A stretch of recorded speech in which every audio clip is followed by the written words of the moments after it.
మొద్దుగా మిగిలిపోయిన చెట్లను పచ్చటి చెట్లుగా మార్చింది ఏదయ్య అంటే ఏ వాన? పెద్దగా చెప్పాలి, ఏ వాన? తొలకరి వర్షం కురవటంతో మోడైపోయిన ప్రతి చెట్టు చిగురించటం ప్రారంభిస్తుంది. ఈరోజు వాక్యం వింటున్న బిడ్డలారా, మోడైపోయావా? మొద్దుగా మిగిలిపోయావా? రేపో మాపో నా బ్రతుకు నరకబడుతుంది, ఇంక మంచి రోజులు లేవు అన్నట్లుగా నీ స్థితి అయిపోయిందా? ఏ కోణంలో చూసినా చిగురు వస్తుంది అనే నిరీక్షణ లేని స్థితే?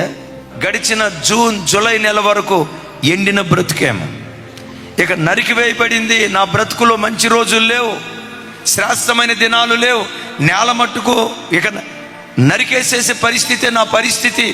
ఒకవేళ పూర్తిగా ఎండిపోయిన స్థితిలో నీ స్థితిగతులు కనబడతా ఉంటే నా చేతులెత్తి దీవిస్తూ ఉన్నాను. బాకాలో ఇలాంటి ఉపవాస ప్రార్థనలో ఎన్నో సమస్యల కొరకు ప్రార్థన చేసి దాన్ని జలమయంగా మార్చాం కదా. యేసు నామం పేరిట తొలకరి వానతో దేవుడు మిమ్మల్ని దర్శించునుగాక. ఎండిన బ్రతుకులను పచ్చటి బ్రతుకులుగా దేవుడు మార్చునుగాక. ఎండిపోయిన బ్రతుకులను పచ్చటి జీవితాలుగా దేవుడు చేయునుగాక.